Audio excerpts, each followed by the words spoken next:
Donc bonsoir à tous et à toutes. Donc merci de votre présence ce soir. Nous avons le plaisir aujourd'hui d'accueillir deux intervenants. Donc Anne Cadoré, qui est maîtresse de conférences en géographie à l'Université d'Aix-Marseille, et Jean-Eudes Beuret, professeur en gestion concertée des ressources à l'Institut Agro. Ils aborderont le sujet des aires marines protégées. Donc il s'agit d'un sujet qui nous concerne en tant que géographes. Or, pas que, ça nous concerne tous. On espère ainsi que lors de leur intervention, vous aurez acquis des nouvelles connaissances. Donc merci et je laisse la parole à nos invités. Merci beaucoup. Donc, je vais commencer par me présenter. Anne Cadoré, effectivement, je suis maîtresse de conférences en géographie. Et en fait, pourquoi je suis là ? Parce que la géographie, ça m'a toujours plu, ça me plaît toujours. Et ce qui m'intéresse beaucoup, c'est les interactions entre les humains et le lien qu'ils ont avec leur espace de vie, de pratique. Ça suscite un certain nombre d'étonnements et à être étonné, il y a des réflexions qui se construisent, des questionnements qui apparaissent, des projets de recherche qui se forment, des voyages aussi qui permettent de rencontrer des gens. Et la rencontre, c'est vraiment quelque chose qui me tient à cœur, de voir les gens, d'aller sur le terrain, de leur parler, de discuter avec eux. Voilà, cette présentation, j'espère, va vous emporter un petit peu avec quelques moments que j'ai pu passer dans le cadre d'un projet de recherche. Voilà, donc Jean-Eudes Beuret. Alors moi, je ne suis pas géographe, mais je travaille beaucoup avec des géographes. Donc à la base, je suis ingénieur agronome. J'ai commencé par travailler plutôt dans les pays du Sud, en Bolivie notamment avec des communautés autochtones, ensuite en Afrique avec des paysans burundais. Et comme Anne, c'est ces expériences-là qui m'ont donné envie surtout de découvrir des cultures différentes et puis approcher cette diversité culturelle et les relations humaines.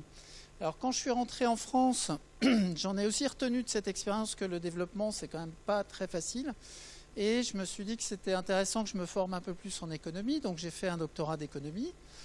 L'économie, c'est pas forcément une science très humaine, en tout cas l'économie orthodoxe. La chance que j'ai eue, c'est que dans l'économie, alors l'économie, c'est la science de la coordination entre les agents. Et donc il y a des coordinations par le marché, mais il y a aussi une certaine économie dite hétérodoxe qui s'intéresse à des coordinations par des règles, le dialogue. Et donc moi je travaille essentiellement sur la concertation comme moyen de se mettre d'accord sur le partage des ressources et sur la gestion de biens communs. Et dans les aires marines protégées, les biens communs, ils sont au cœur du sujet. Voilà. Donc on va vous faire partager un petit peu de nos rencontres sur le terrain et on va vous parler de notre recherche, de notre livre en fait qui est sorti le 25 avril sur les aires marines protégées et de vous parler d'une recherche qui, comme beaucoup de recherches en fait, commence par un problème. Alors c'est quoi le problème ? Le problème, c'est l'érosion de la biodiversité. Et l'érosion de la biodiversité, il a été évoqué dans de nombreux rapports depuis un certain nombre d'années et notamment dans le rapport dit de l'IPBES, c'est un peu le GIEC en fait concernant la biodiversité. Et il y a un certain nombre de constats ont été faits concernant le milieu marin, mais aussi au niveau terrestre. C'est que on va avoir 2/3 du milieu marin qui va être sévèrement altéré. On va avoir 1/3 des stocks halieutiques qui sont considérés comme exploités, mais de façon non durable. On a 1/3 des mammifères marins qui sont menacés d'extinction. On a la moitié des récifs coralliens qui ont disparu, etc. Et donc on a des chiffres et des constats très alarmants. À ce problème-là, on va avoir à ce problème environnemental, à cet enjeu-là, on va avoir un autre enjeu qui est un enjeu social. Donc c'est pas seulement des questions liées à l'environnement, mais l'Agence française de développement, elle, ce qu'elle va révéler, souligner, c'est que 80% de la perte de la biodiversité affecte directement la vie de 2,4 milliards d'humains vivant avec moins de $2 par jour. Donc c'est pas seulement la biodiversité marine, c'est aussi la biodiversité terrestre. Mais on a là deux choses très importantes et donc un problème. Et alors à ce problème... À ce problème, on a une solution qui est avancée par les politiques publiques. Alors cette solution, c'est les aires marines protégées. On vous dira pourquoi elles se détachent. Il y a d'autres solutions, mais il y en a une qui se détache actuellement. Alors, les aires marines protégées, c'est quoi? C'est une idée de réservoir de biodiversité, c'est-à-dire dans un périmètre limité, on va essayer de laisser se reconstituer la biomasse avec des poissons plus gros, une plus grande diversité d'espèces, et on va miser sur un effet spillover de débordement, c'est-à-dire que cette biomasse, elle va sortir de l'aire protégée et elle va bénéficier à d'autres. Alors ça, c'est le principe. Alors ça ne veut pas dire, attention, ça ne veut pas dire que on interdise tout dans ces aires marines protégées. Bien au contraire, il y a des usages pour la pêche, le tourisme, toute une gamme d'usages. Et l'idée, c'est d'abord de concilier conservation et biodiversité avec des objectifs globaux, plutôt de conservation de la biodiversité, et puis locaux, préserver les patrimoines, assurer le bien-être des habitants et veiller au développement économique. Alors, l'UICN, c'est l'Union internationale de conservation de la nature. Elle donne une définition des aires marines protégées, mais en gros, on a 4 piliers. C'est quoi ces piliers-là qui peuvent permettre de définir l'aire marine protégée? C'est le fait qu'on ait un statut, qu'on a un périmètre, un zonage et un gestionnaire, ou des gestionnaires, une autorité de gestion. Et là, on est à Moorea, donc en Polynésie française, et on voit donc une île à proximité de Tahiti et le lagon, donc avec différentes zones en bleu, en vert, en violet, qui représentent des zones qui vont être plus ou moins réglementées. Certaines vont être interdites à la pêche à certaines périodes de l'année, etc. Donc on va avoir des réglementations spécifiques qui vont apparaître potentiellement donc par rapport à une aire marine protégée. Alors, comment ça marche concrètement une aire marine protégée? C'est pas seulement des règles. Il y a des règles. Alors, voilà, vous avez dans la photo en bas une zone de non-pêche. Voilà, interdit de pêcher. Vous avez bien d'autres choses. Donc, vous avez d'abord des suivis scientifiques, connaître le milieu, connaître pour agir. Donc, par exemple, le suivi des récifs coralliens. Vous avez des règles qui sont négociées. Donc, vous avez des règles légales, mais vous avez aussi des règles qui sont négociées, qui vont devenir légales ou non. Donc, en bas à droite, c'est un plan qui a été négocié avec les pratiquants du kitesurf pour concilier conservation, d'autres usages, et puis cette activité. Vous avez des règles qui vont donner lieu à des chartes de bonnes pratiques, un dialogue, une concertation. Par exemple, pour l'approche et le nourrissage de la faune marine par les opérateurs touristiques, donc des règles de distance, etc. Vous avez de l'éducation à l'environnement, comme on voit plus haut. Vous avez des opérations de planification que vous devez bien connaître en géographie, sur la gestion du trait de côte, de façon à limiter l'artificialisation du trait de côte. Et puis, en bas à gauche, c'est une photo qui illustre le fait que vous avez des interactions terre-mer, et donc on va gérer ces interactions en essayant aussi d'agir sur les activités à terre. C'est pour ça que beaucoup d'aires marines protégées ont aussi une partie terrestre. Alors, finalement, un problème, une solution... ça a l'air assez simple, donc on a multiplié les aires marines protégées. Donc ça, c'est une carte de 2021. Là, on ne voit que les grandes aires marines protégées, parce qu'en fait, il y en a beaucoup. Il y en a plus de 18 000 aires marines protégées dans le monde. Et celles qu'on ne voit pas, en fait, celles qui sont toutes petites et qui sont situées en zone côtière. Alors en fait, il y en a énormément. Ça peut être des parcs nationaux, des parcs marins, des réserves naturelles marines. Ça prend différents noms, des différents statuts. Et c'est la réponse, enfin une des réponses en tout cas, des politiques publiques. Et non seulement leur nombre a augmenté, mais la surface aussi est assez importante. On est passé en 2006 de 0,6% de surface des océans couvertes par les aires marines protégées à 8% à l'heure actuelle. Alors bon, on doit tendre en fait avec la stratégie qui s'appelle la stratégie 30-30, je ne sais pas si vous avez déjà entendu parler, on doit tendre à 2030 à avoir une surface marine sous statut classé aire marine protégée de 30%. Donc c'est dans pas très longtemps. On est à 8% aujourd'hui, on doit atteindre 30% dans quelques années. On a donc ces surfaces qui sont de plus en plus grandes et c'est pour ça en fait qu'on dit que c'est la politique publique qui est mise en avant. Il y en a d'autres, mais aujourd'hui, voilà, dans les discours politiques, on parle beaucoup d'aires marines protégées quand on parle d'érosion de la biodiversité.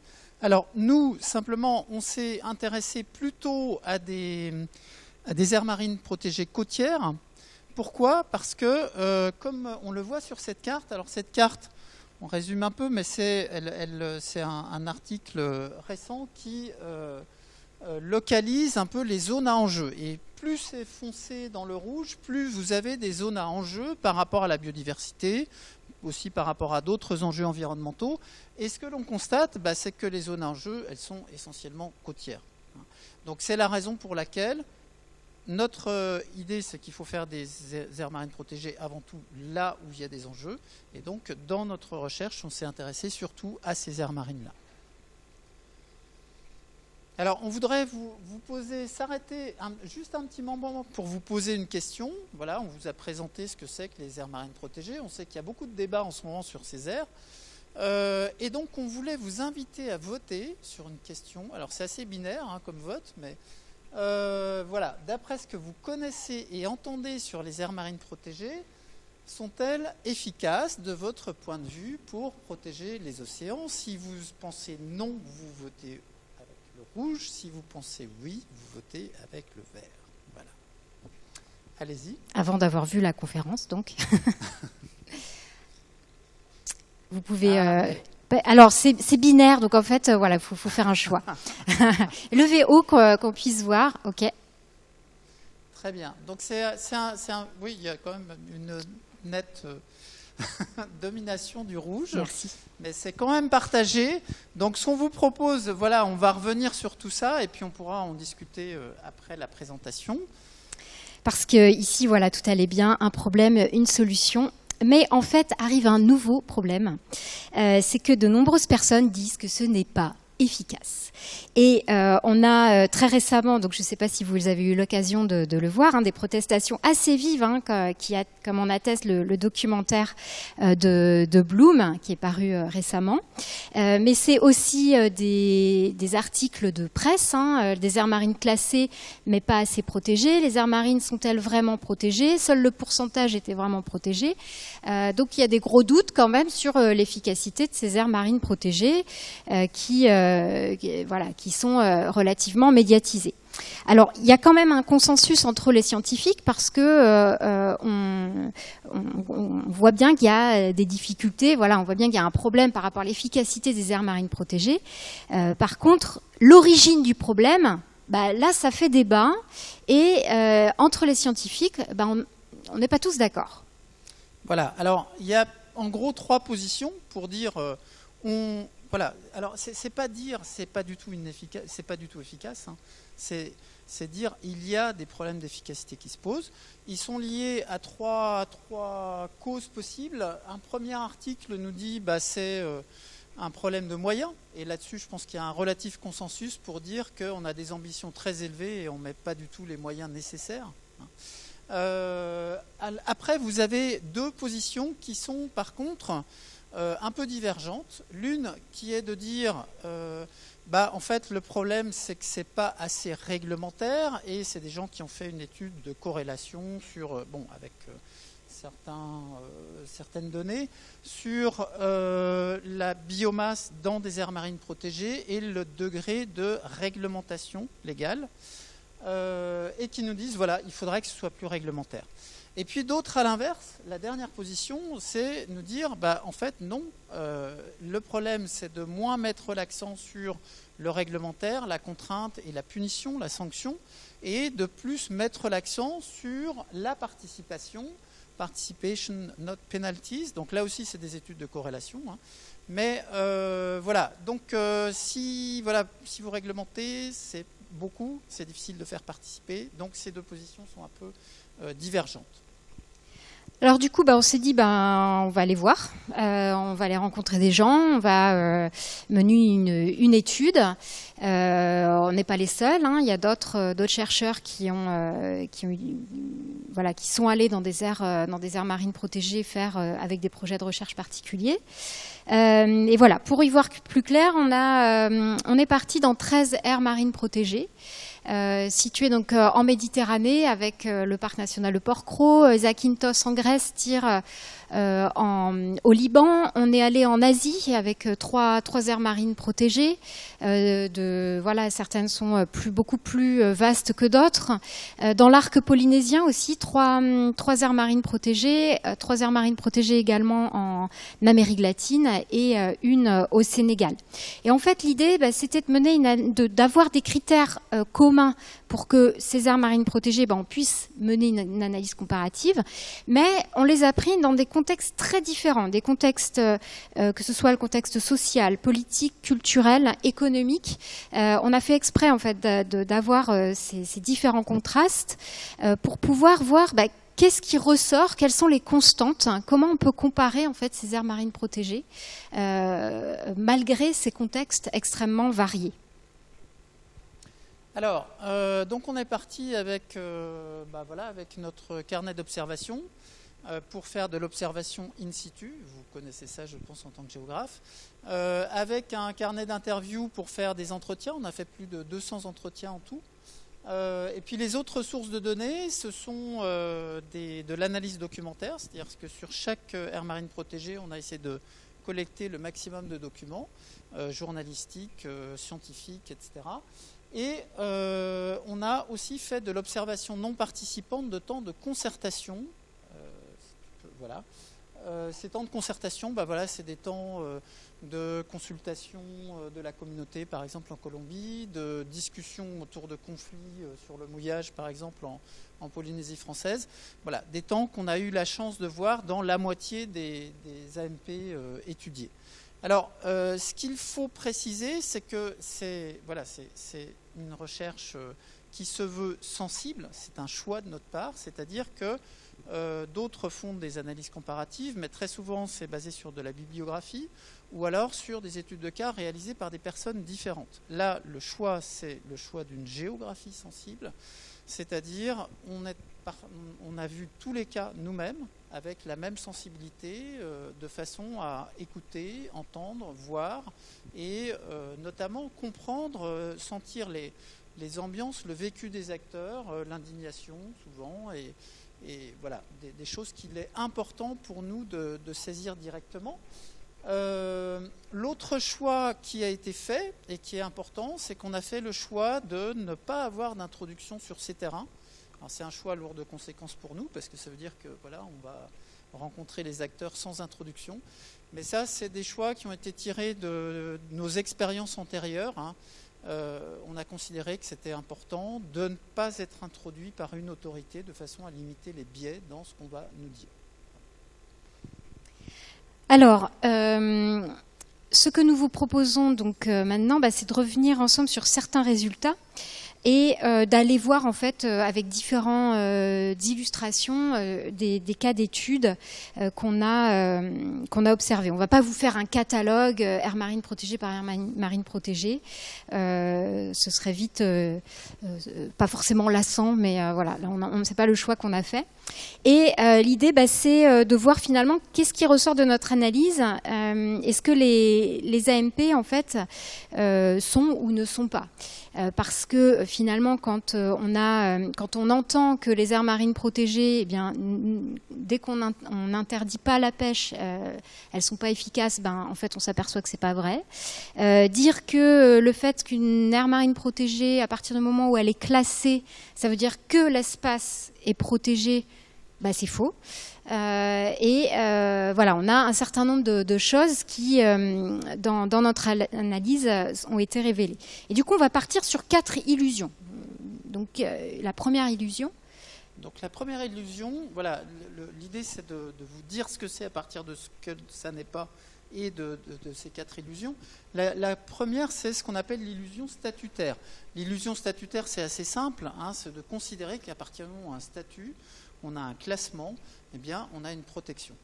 Et ça se révèle totalement faux. On a plusieurs cas qui le montrent, hein, mais le cas peut-être qui le montre le plus, malheureusement, hein, c'est un cas au Chili, ici, Isla Grande de Atacama.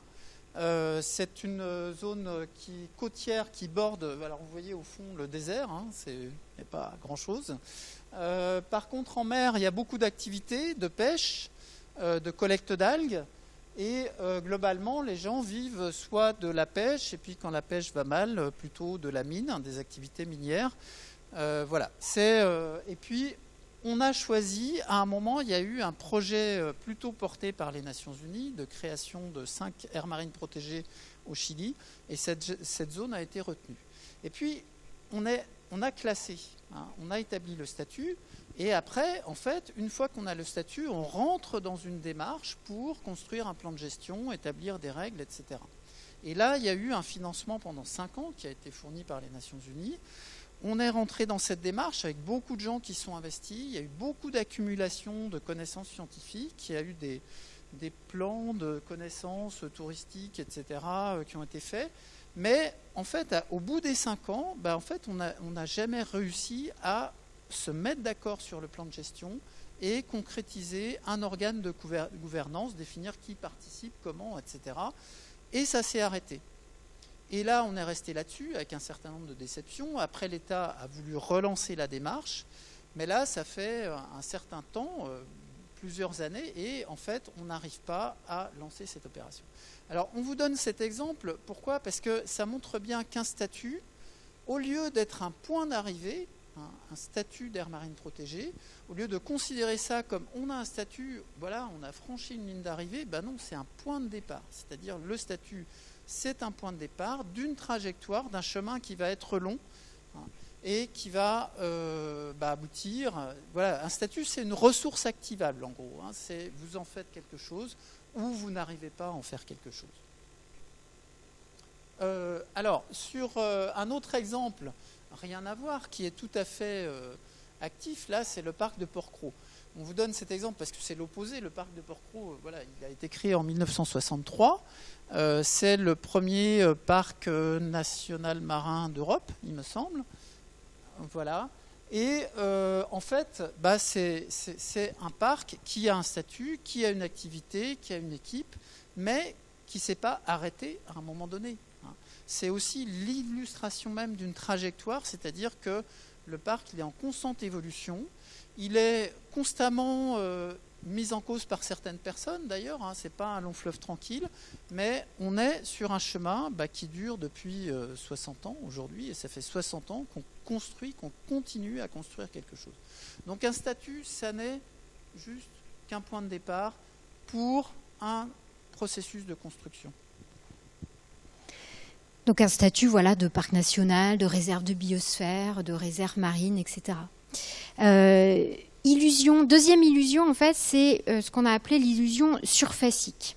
Alors pourquoi ? Donc, avant de partir en Corée, il y a eu une annonce il n'y a pas forcément très longtemps de notre président qui a dit voilà, on a atteint les 30% pour la France. En fait, on a atteint les 30% de la surface des océans qui appartiennent, des mers et océans qui appartiennent à la France et qui sont protégés.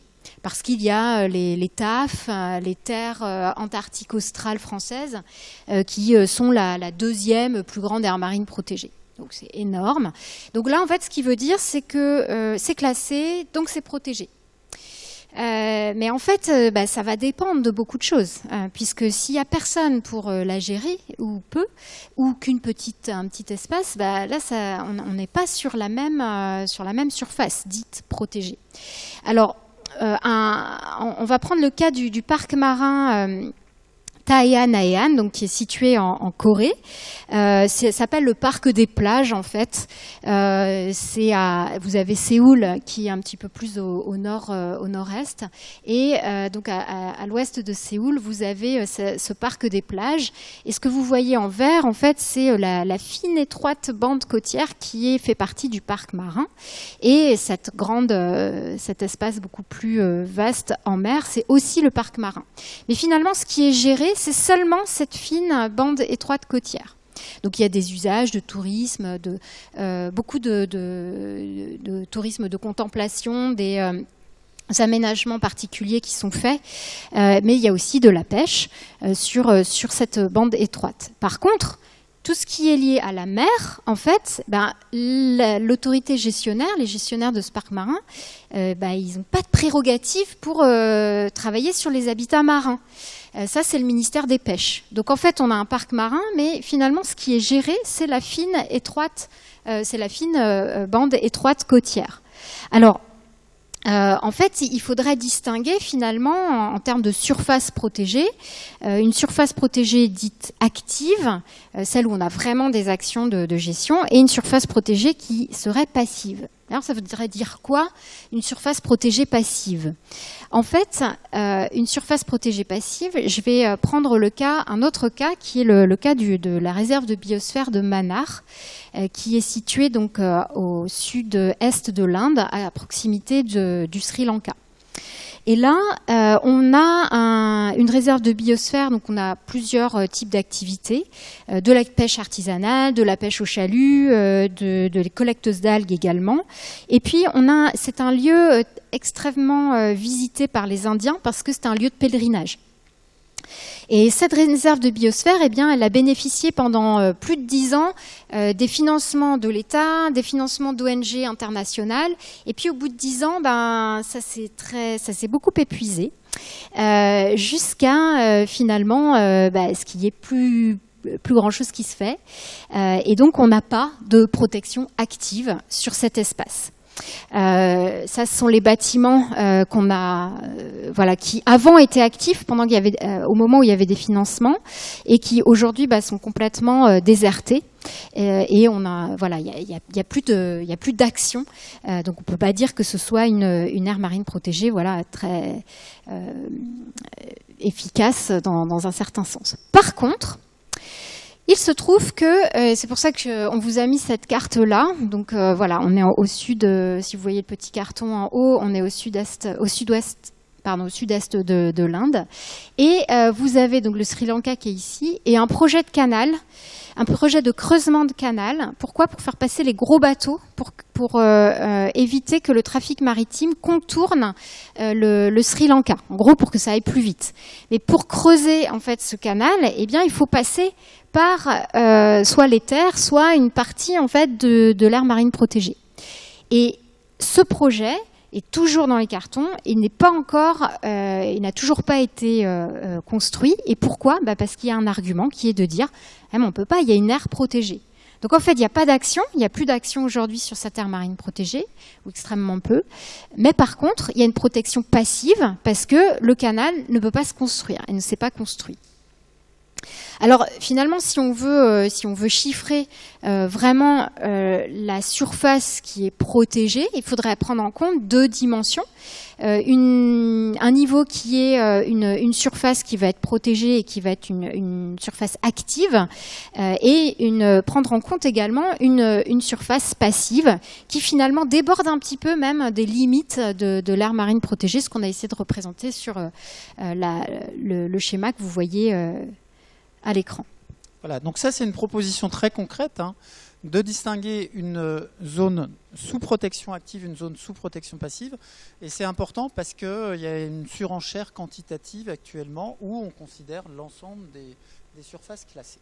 Alors, la troisième illusion, c'est ce qu'on appelle l'illusion normative. C'est une idée un peu couramment répandue selon laquelle ce qui permet la protection, c'est la réglementation. Alors là-dessus, il faut ce que montrent nos études de cas, c'est que la réglementation, très souvent, elle n'est pas du tout utilisée de façon mécanique, contrairement à ce qu'on pourrait penser. Voilà, il y a une règle, on la fait appliquer, on sanctionne, etc. Et puis elle est respectée. Non, c'est pas du tout comme ça que ça fonctionne. La réglementation, elle est indissociable, souvent d'un certain dialogue entre les parties prenantes. Alors, pour première chose.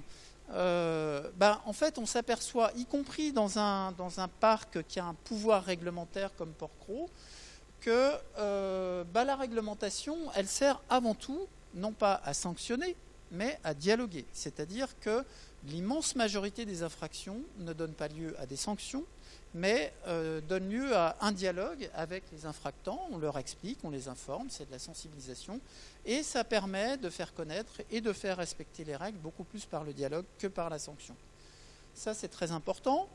Alors, deuxième constat, donc voilà, la réglementation, elle est au service du dialogue. Deuxième constat, ça c'est le parc marin de Zakynthos en Grèce. Alors c'est intéressant parce que là, on voit la zone que vous voyez en face de vous, en mer, là c'est une zone, c'est une no-go zone. Hein, c'est-à-dire, non seulement on ne pêche pas, mais on n'entre pas dans cette zone.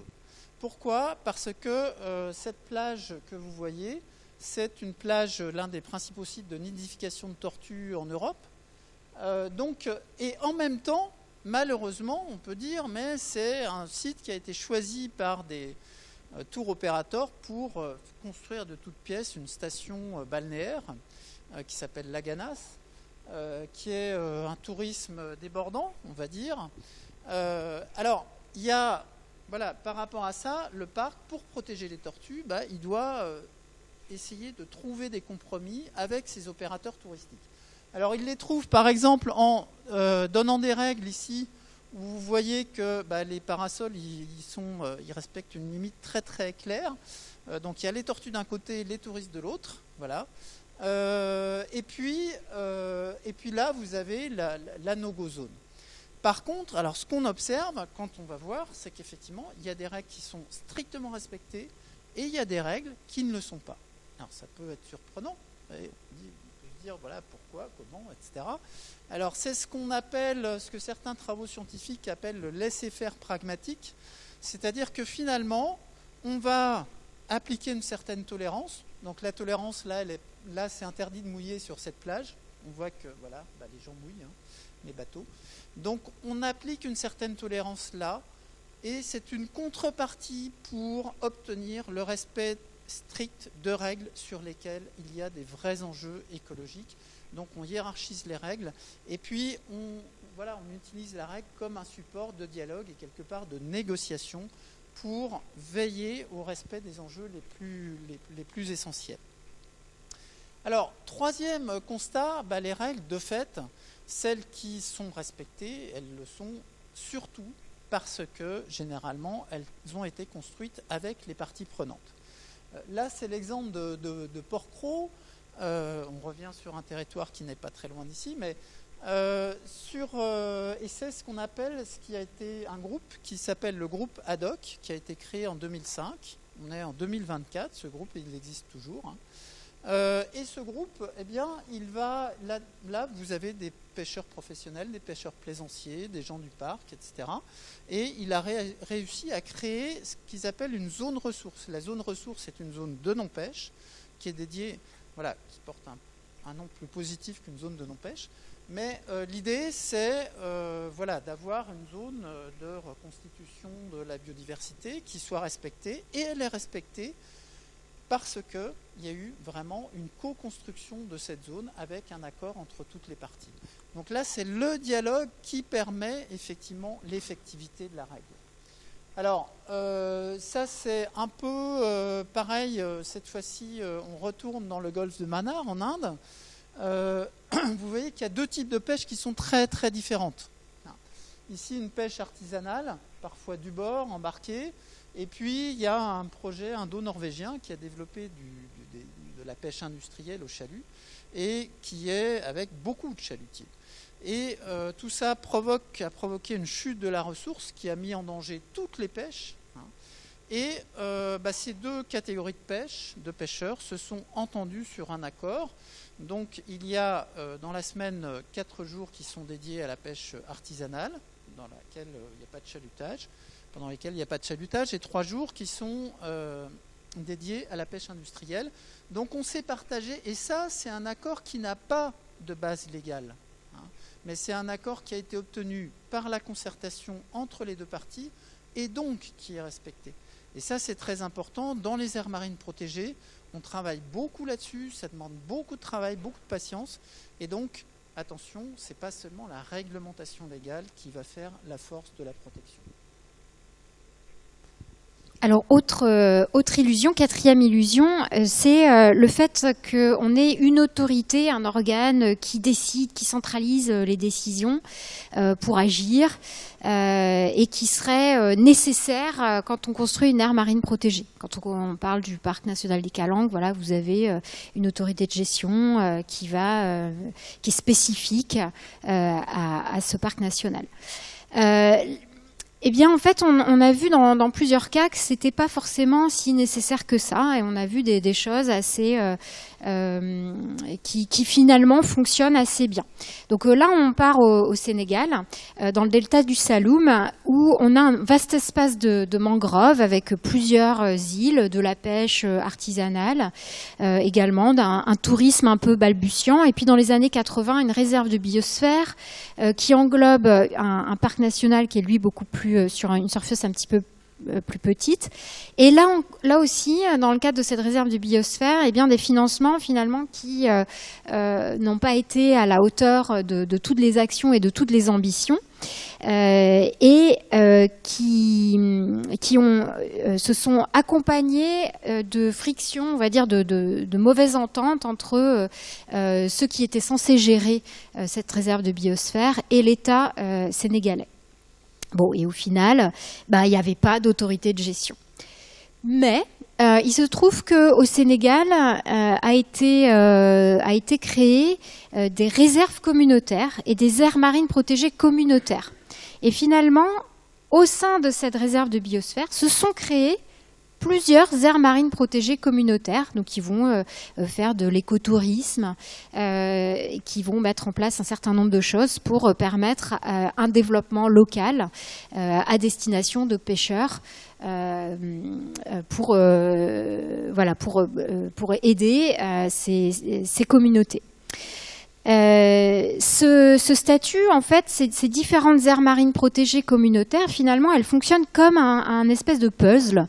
Et il n'y a pas d'autorité au-dessus qui va dominer ou qui va gérer l'aire marine protégée, réserve de biosphère. Donc c'est finalement c'était assez intéressant de voir ça. Et on a vu quelque chose aussi en Nouvelle-Zélande. Donc en Nouvelle-Zélande, il y a au niveau de Auckland, vous avez un golfe qui s'appelle le golfe de Hauraki, et il y a plusieurs aires protégées qui sont des réserves marines et qui sont toutes petites, et on a ce golfe qui est assez vaste en termes d'espace, où là aussi on a du tourisme, on a de la pêche, etc. Et finalement, il n'y a pas eu d'autorité de gestion supérieure ou une nouvelle autorité de gestion qui s'est créée, mais un espèce de forum, voilà, où on va avoir des représentants du secteur de la pêche, des collectivités locales, des opérateurs touristiques, la communauté maori aussi, qui va être représentée, et l'idée c'est d'infuser en fait de l'environnement, des actions qui soient concertées entre ces acteurs-là, mettre en cohérence des politiques publiques et faire en sorte que l'environnement, elle infuse dans les différents secteurs de pêche, etc. Alors ça pose quelques soucis quand même parce que ça marche pas très très bien, mais c'est quand même assez intéressant de voir des choses donc qu'on n'avait pas l'habitude de voir ailleurs. Alors là, dans le cas du golfe d'Hauraki, c'est un choix, c'est le choix, voilà, de faire une aire marine protégée sans autorité, sans réglementation spécifique, mais qui soit, on considère que c'est plus efficace de mettre en cohérence les politiques existantes plutôt que créer une nouvelle entité. Je trouve que c'est quand même un choix intéressant, même s'il y a des difficultés. Alors, pour terminer sur cette première partie et ces 4 illusions, ce qu'on veut mettre en avant avec tout ça, c'est qu'une aire marine protégée, c'est d'abord une trajectoire, et c'est à ça qu'il faut s'intéresser. C'est pas à compter des surfaces protégées, ça a vraiment pas tellement de sens. C'est s'intéresser à, voilà, on a une trajectoire avec un statut qui est souvent un point de départ, et puis après on va construire une protection. Et nous, ce qui nous intéresse finalement, c'est ça. C'est l'idée de, si on compte des surfaces, distinguer vraiment surface sous protection active, surface sous protection passive, parce que là, ça aura du sens. L'idée que dans les outils de protection, il y a les règles légales, mais il y a bien d'autres choses. Il Il faut vraiment s'intéresser à ce bien d'autre chose. En économie, on distingue différents types de règles, et je pense que c'est vraiment ça qui doit attirer notre attention. C'est des règles construites, des règles contrats, des règles conventionnelles. Et puis, dernière chose, on a dans la façon de s'organiser pour gérer une aire marine protégée, on a des formes d'organisation très différentes, et il ne faut pas forcément penser à un périmètre, une autorité de gestion, mais penser à laisser les acteurs s'organiser un peu à leur façon, d'une façon qui soit efficace dans la situation. Alors, on va arriver à la deuxième partie. La deuxième partie, comme vous le voyez, elle part d'un constat, c'est que quand on s'intéresse à ces trajectoires, on s'aperçoit, et vous l'avez vu dans les exemples qu'on a pris, qu'il y a quand même beaucoup de trajectoires qui sont contrariées, et avec des blocages qui peuvent être durables. On va vous donner un exemple après, où on a 40 ans de blocage quand même. D'où l'intérêt de regarder les conflits. Ces blocages sont souvent liés à des conflits. Qu'est-ce que nous disent ces conflits? Alors, on constate que ces conflits ne sont pas assez pris en compte, on en parle très peu, assez peu quand on parle des aires marines protégées, alors que c'est quand même le quotidien des gestionnaires. Donc, nous, on a choisi d'aller voir de plus près ces conflits. Alors, avant de rentrer dans les différents types de conflits qu'il peut y avoir, on voulait vous faire voter. Donc pareil avec une question où la réponse oui, c'est vert, et le rouge, c'est non. D'après ce que vous connaissez et entendez sur les aires marines protégées, les conflits, donc les oppositions entre des acteurs, entre deux ou plusieurs acteurs sur un territoire, est-ce qu'ils se jouent entre ceux qui font la promotion de la conservation de la biodiversité et les opposants à la conservation de la biodiversité? Je vous laisse relire la question. Voilà. Et donc, si vous êtes d'accord, vous votez vert. Si vous n'êtes pas d'accord avec cette affirmation, vous votez rouge. Voilà. Il y a pas mal d'abstentionnistes là. Non. Il faut voter, donc rouge. Ok. 1, 2, 3. Très bien. Là, c'est assez partagé. Alors, on pourra revenir. Il y a plus de non que de oui. On pourra revenir. Vous verrez qu'on va revenir déjà dans notre propos sur cette question. Merci. Donc, du coup, en fait, on va prendre un cas qui est on va partir en Colombie, dans la Colombie-Caraïbe, qui est le parc naturel national d'El Rosario y San Bernardo. Il s'agit en fait d'un archipel avec une biodiversité extrêmement riche, des récifs coralliens, des mangroves sur les îles, et on a des communautés en fait afro-descendantes qui ont investi les lieux suite à l'abolition de l'esclavage à la moitié du 19e siècle. Et en fait, c'était des îles. Donc là, il y en a une qui est représentée, mais on a plusieurs îles. C'était des îles refuges, des îles, des espaces de relégation pour ce qui était de la moitié du 19e, qui évidemment sont devenus des espaces beaucoup plus attractifs, et s'est développé petit à petit du tourisme, alors du narcotrafic aussi, du tourisme, et de plus en plus de tourisme, donc des pressions de plus en plus fortes sur cet espace et sur les ressources, et ça a suscité un certain nombre de conflits. Donc si on zoome sur, on va zoomer sur une île qui est l'Isla del Rosario. Mais en fait, ça c'est des choses qu'on a fait pour toutes les aires marines protégées qu'on a visitées, c'est-à-dire qu'on a inventorié les principaux conflits, pas tous parce qu'il y en a beaucoup. Mais voilà, c'est ce qu'on a fait. On a réalisé des cartes de synthèse pour essayer de resituer ces conflits avec des aménités naturelles, avec le contexte de protection. Et sur l'Isla del Rosario, quels sont les constats? Je vais vous donner 3 constats en fait. On a plusieurs types de conflits. On va avoir des conflits qui vont être liés à la pêche, parce qu'on va avoir des interdictions de pêche, des effets de concurrence aussi. On va avoir des conflits liés au tourisme avec la vitesse des bateaux, avec des plongées qui sont de plus en plus nombreuses et qui vont dégrader les coraux. Également, la problématique du traitement des eaux usées et l'accès aux fonciers. On va avoir des conflits qui vont être liés à la montée du niveau des eaux parce que le parc national interdit d'artificialiser pour se protéger contre la montée de la mer, donc ce qui est assez problématique pour des populations. Et on va avoir également dans le cas de l'Isla del Rosario des conflits liés à la révision du plan de gestion parce que la communauté afrodescendante, en fait, elle veut le parc. Elle veut qu'il y ait une protection avec le parc national. Par contre, ce qu'elle ne veut pas, c'est une gestion autoritaire. Une gestion autoritaire et qui ne fait pas cas de leurs demandes. Et donc, elle juge cette communauté afrodescendante insatisfaisante les mesures qui sont prises en compte. Elle a des propositions, mais n'est pas écoutée à la hauteur de ce qu'elle souhaiterait. Donc finalement, on a des conflits entre des usagers, entre le parc national et la communauté locale, entre le parc national et les opérateurs touristiques.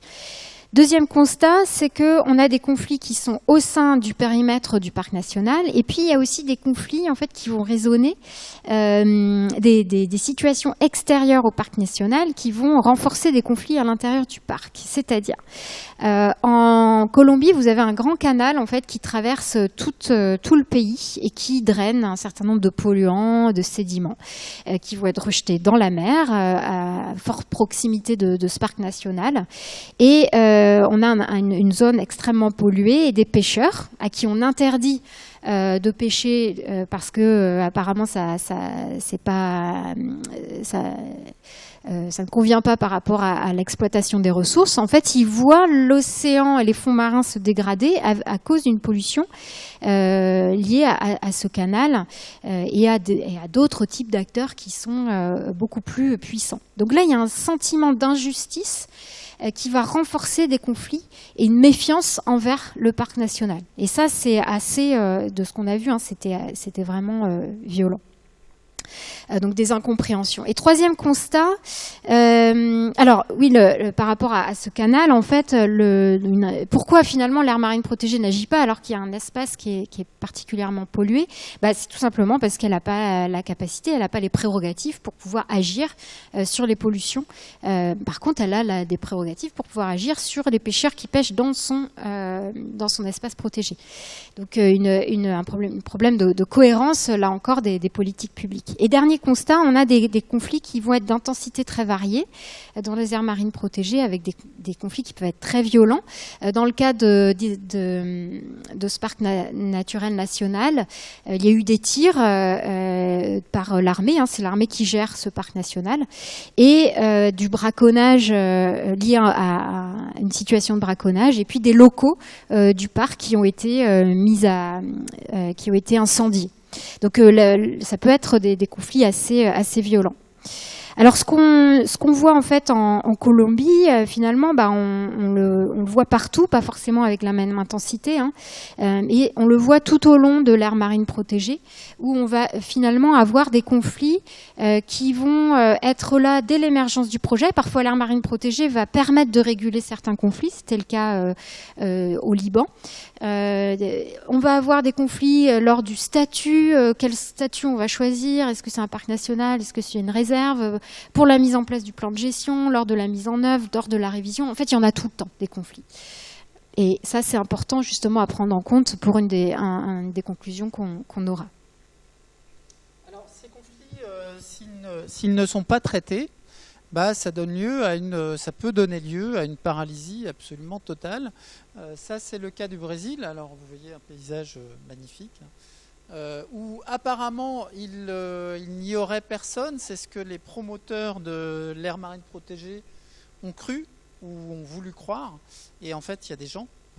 Et il y a quand même pas mal de gens. Donc, il y a des gens qui vivent de la pêche dans une communauté littorale qui vit à l'embouchure de la rivière là-bas. Et cette communauté-là, normalement, elle devait être expulsée, tout simplement. Et puis, elle a résisté, elle s'est attachée, et à un moment, il y a une solution qui a été avancée par le gestionnaire de l'aire marine protégée, alors c'est une aire mixte, c'était au départ une aire marine protégée avec une surface terrestre, et qui était de faire une mosaïque d'unités de conservation, donc d'avoir un espace où on interdit l'occupation humaine et un espace dit réserve de développement durable où on concilie les usages humains avec la conservation. Et puis, cette solution, elle a été avancée, on a avancé sur un plan de gestion, et puis là, l'État de São Paulo a attaqué cette solution. Alors, derrière, il y a d'autres organisations qui font partie de l'État, mais qui n'étaient pas d'accord. Donc, cette solution a été invalidée, jugée anticonstitutionnelle. Après, l'acte d'invalidation a été réattaqué en justice. Il y a eu 2 allers-retours comme ça, hein, et ça fait 40 ans en fait qu'on a une communauté qui est dans une situation d'incertitude. C'est-à-dire qu'il y a des gens qui ont été expulsés, notamment ceux qui sont considérés comme non traditionnels, donc avec une occupation récente, mais eux, ils ne savent pas s'ils pourront en rester, donc ça fait quand même des années que ça dure, et l'aire marine protégée n'a toujours pas de plan de gestion, elle n'a toujours pas de gouvernance. Donc ça, c'est une situation de blocage qui est liée quelque part à un traitement défectueux de ce type de conflit. Alors on retrouve aussi dans une autre situation au Cambodge, cette fois-ci, en Asie, un cas assez extrême en fait. Donc je présente le contexte. On est au large de Sihanoukville, donc on a là encore un archipel avec plusieurs îles, des récifs coralliens, biodiversité extrêmement riche, des eaux très poissonneuses, du tourisme qui se développe petit à petit. Mais avant qu'il y ait du tourisme qui s'y est développé, il y a eu en fait des îles qui ont été investies par des communautés qui sont devenus pêcheurs, mais qui ont fui le régime Mer Rouge. Et ce sont là aussi en fait des îles finalement refuges où se sont construits quelques villages qui sont des villages de pêcheurs. Et qu'est-ce qui s'est passé ? Eh bien, c'est passé des conflits avec les Thaïlandais, les pêcheurs thaïlandais qui occupaient l'espace.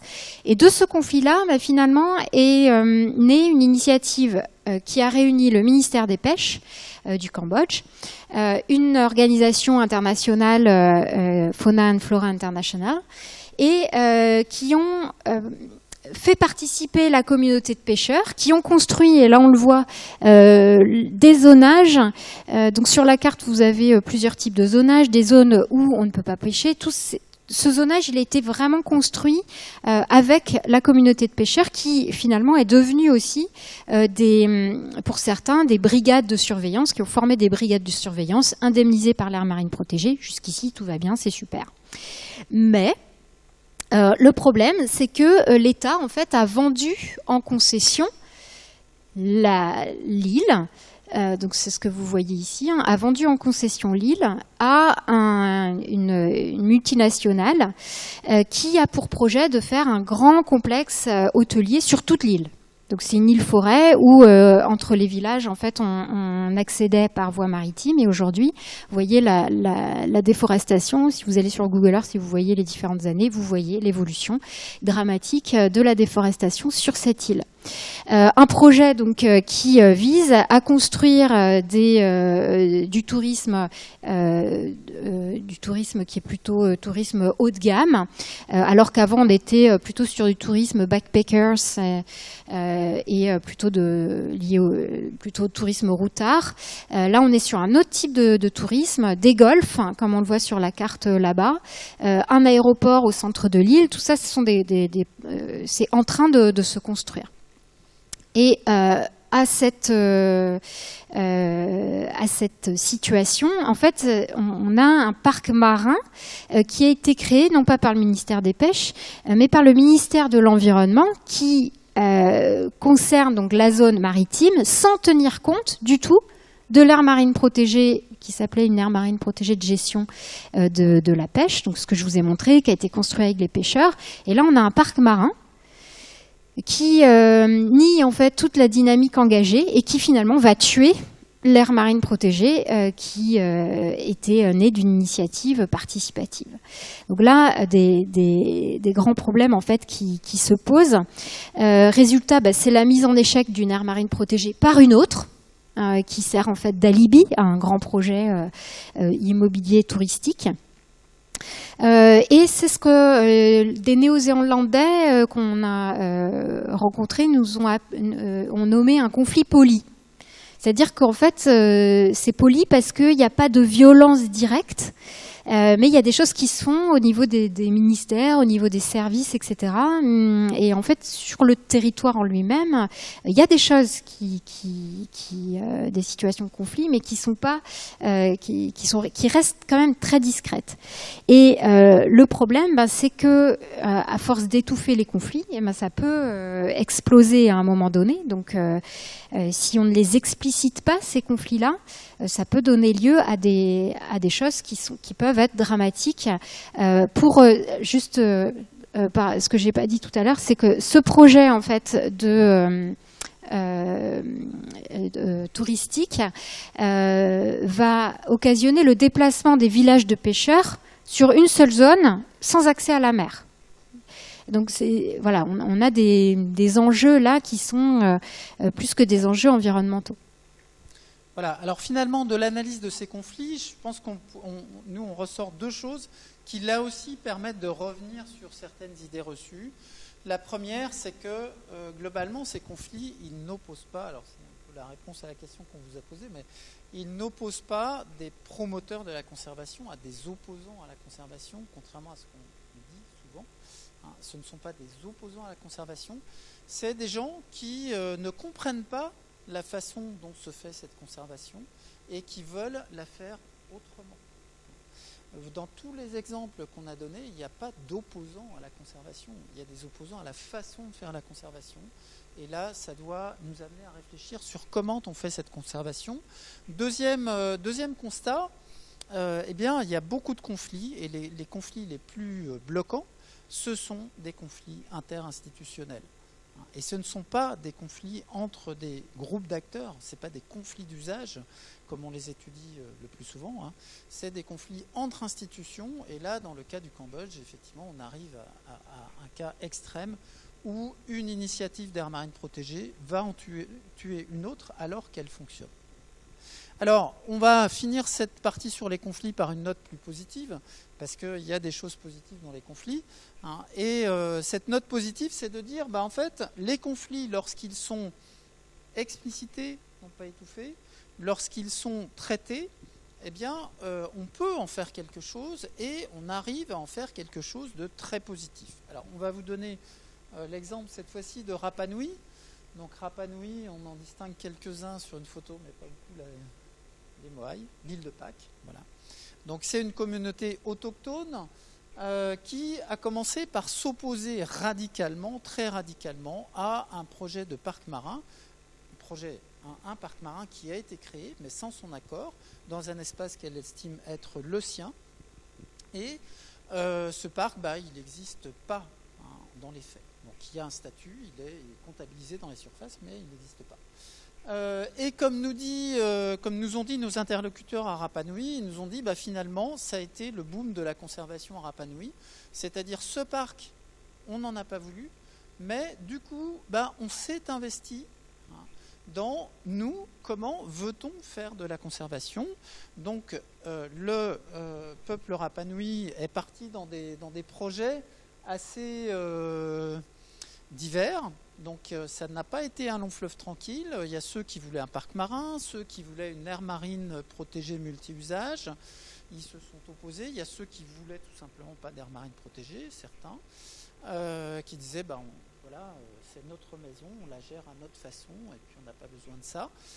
Finalement, il y a eu des oppositions et puis on est arrivé, alors longtemps plus tard, plusieurs années plus tard, à créer une aire marine protégée qui fait l'objet aujourd'hui d'une dynamique collective. Donc en haut, c'est l'un des promoteurs de cette aire marine protégée, l'un des groupes qui, lui, ils ont créé une plateforme la Mesa del Mar, la table ronde de la mer, pour essayer d'investir tout le monde là-dedans. Il y a un autre groupe qui a qui a pris une autre voie, mais ils ont réussi à se retrouver aujourd'hui dans une aire marine protégée multi-usage qui est très intéressante parce qu'en fait, ils ont créé leur propre... ils ont inventé quelque chose. Ils ont demandé à avoir une exclusivité de la pêche Rapa Nui. Ce qui n'est pas possible. l'État n'a pas accepté qu'on réserve la pêche pour une population particulière, mais par contre, c'est une pêche réservée à des engins utilisés par le peuple Rapanui, plus de la pêche récréative. Mais globalement, c'est une catégorie de règles qui n'existait pas. Et l'autre innovation, c'est une gouvernance qui est majoritairement un comité de gestion dans lequel il y a une majorité de Rapanui. Donc ça, c'est une innovation en tout cas au Chili, et c'est quelque chose de très intéressant. Bon, autre exemple de conflit qui donne une innovation, c'est cette fois-ci à Moorea, un gros conflit au moment de la révision du plan de gestion de l'AMP, où les pêcheurs disent non, on n'est pas d'accord, on s'oppose, on ne nous a pas écoutés. Vous avez confondu écoute et adhésion, voilà. Finalement, ils ont obtenu, voilà, ça a été... Du coup, la révision du plan s'est arrêtée. On a pris le temps de construire à partir de ce conflit et on a mis en place, ils ont mis en place des comités des pêches qui n'existaient pas en Polynésie française, et ça, c'est une innovation. Donc ça montre bien que les conflits, si on les explicite, si on ne les étouffe pas, on ne les met pas sous le tapis, on peut en faire quelque chose de positif. Et là, c'est une chose qu'on développe dans le livre, c'est cette idée qu'il faut vraiment faire quelque chose de ces conflits. Alors on arrive dans la troisième partie, mais la troisième partie sera beaucoup plus courte que les deux parties précédentes. En fait, on voit bien que les conflits, l'analyse des conflits, en tout cas, ça nous apprend un certain nombre de choses. Mais il faut regarder aussi ce qu'il y a derrière, ce qui est visible, ce qu'on peut voir de ces conflits. Et le fait de le représenter comme un iceberg est assez intéressant parce qu'on va avoir des oppositions qui peuvent être assez visibles dans les médias ou sur le terrain, en fait, des graffitis, etc. Voilà, on a quelque chose qui s'exprime, mais derrière, en fait, des arguments ou même des invectives qui peuvent parfois être un peu violentes, qu'est-ce qu'il y a ? Il y a un certain nombre de choses qui peuvent être liées à des sentiments d'injustice, des sentiments de dépossession, etc. Et alors pourquoi ? Parce que dans cette face cachée de l'iceberg, on va avoir des... si je donne ah non, ça c'est après, pardon. Hop. On va avoir en fait un sentiment de dépossession qui va s'affirmer, par exemple lors de la mise en place de zones de non-pêche. C'est-à-dire qu'on n'a pas le droit de pêcher dans ces zones-là, c'est interdit. Si c'est pas construit avec les pêcheurs, s'il n'y a pas un consensus qui apparaît ou un dialogue, eh bien, il va y avoir une exclusion de certains et un sentiment de dépossession. Or, cet espace de pratique, cet espace d'un vécu du quotidien, c'est aussi un espace auquel les personnes sont particulièrement attachées et si on leur interdit d'y aller, eh bien, il peut y avoir une perte de repères, une perte d'identité aussi, et cet attachement qui va être intéressant à analyser. Et un des soucis, c'est que des gestionnaires vont dire voilà ce qu'il faut faire à des gens qui, eux, pratiquent et sont attachés à un territoire en particulier, qui vivent au quotidien. Mais surtout, ils vont leur dire ce qu'il ne faut pas faire au nom d'enjeux planétaires. Et donc là, on a des références locales et internationales qui se confrontent et qui s'expriment parfois difficilement. Donc c'est ça qu'il faut voir aussi quand on analyse les conflits. Donc sentiment de dépossession.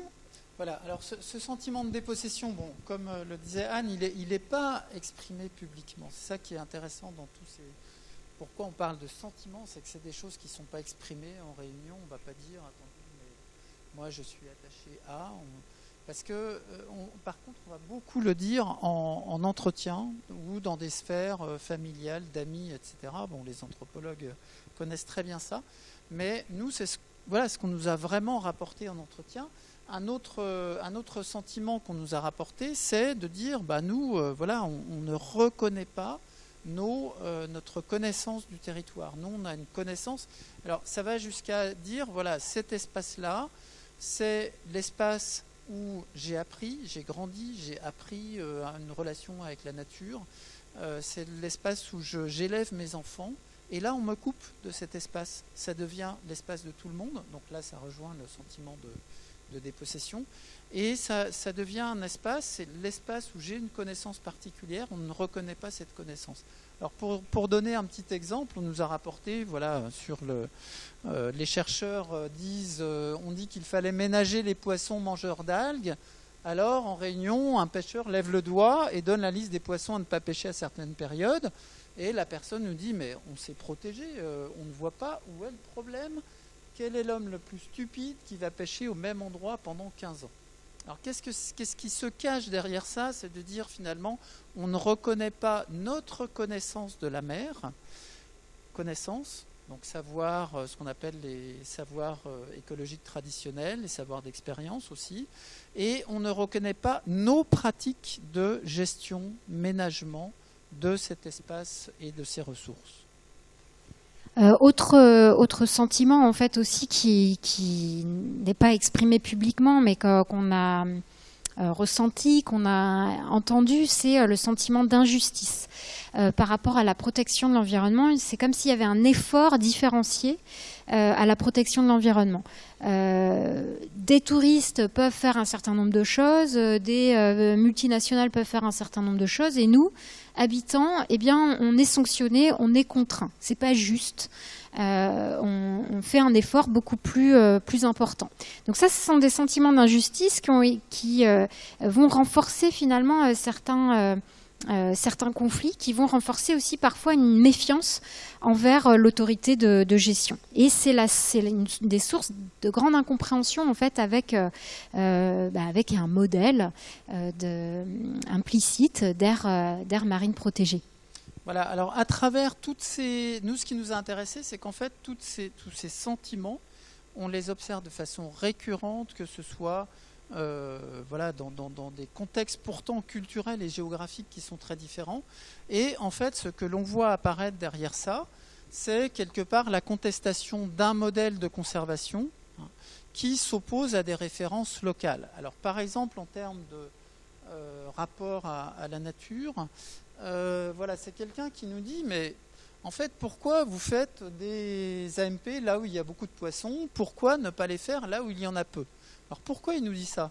Parce que dans tout l'arc polynésien, en fait, on a l'habitude de faire des zones de non-pêche là où la zone est dégradée.